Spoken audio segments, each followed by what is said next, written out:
இறையேசுவில் அன்புமிக்க சகோதர சகோதரிகளே, இந்த நாளிலே காவல் தூதர்களை நாம் நினைவு கூறுகின்றோம்.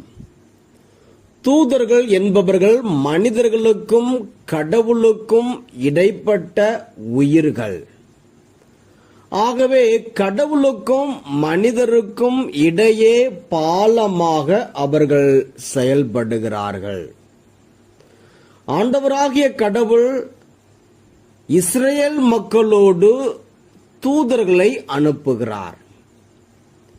தூதர்கள் 2 பணிகளை செய்கின்றார்கள்.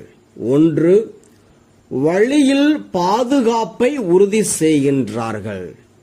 இரண்டாவது, கடவுள் அவர்களுக்கு ஏற்பாடு செய்துள்ள இடத்திற்கு அவர்களை கொண்டு போய் சேர்க்கின்றார்கள். இன்றைய நற்செய்தி வாசகத்திலே பார்க்கின்றோம், சிறு பிள்ளைகளுக்கு இடரலாக இல்லாமல் இருப்பது குறித்து எச்சரிக்கின்ற இயேசு, இவர்களது வான தூதர்கள் என் தந்தையின் திருமுன் எப்போதும் இருக்கின்றார்கள் என சொல்கின்றார்.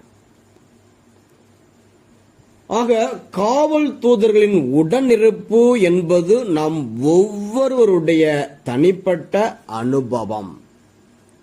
விபத்திலிருந்து நாம் காப்பாற்றப்பட்டது, நாம் தேர்வு பயம் நீங்கியது, நாம் சரியான முடிவு எடுக்க முடிந்தது என பல நிகழ்ச்சிகளை நாம் காவல் தூதர்களோடு நாம் இணைத்து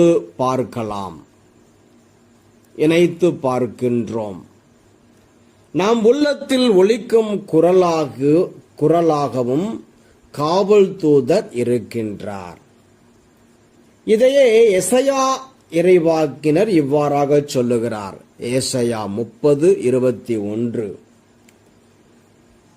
நீங்கள் வலப்புறமோ இடப்புறமோ எப்பக்கம் சென்றாலும் இதுதான் வழி, இதில் நடந்து செல்லுங்கள் என்னும் வார்த்தை பின்னிருந்து உங்கள் செவிகளில் ஒலிக்கும். நமக்கு காவல் தூதர்கள் போல் வாழ்வில் வருகின்ற நாம் பெற்றோர், உடன் பிறந்தவர்கள், நண்பர்கள் மற்றும் பணியாளர்களை நினைத்து நன்றி நவில்வதோடு நாமும் மற்றவர்களுக்கு காவல் தூதர்கள் போல இருந்து அவர்களின் பாதுகாப்பை உறுதி செய்ய முன் வரலாம்.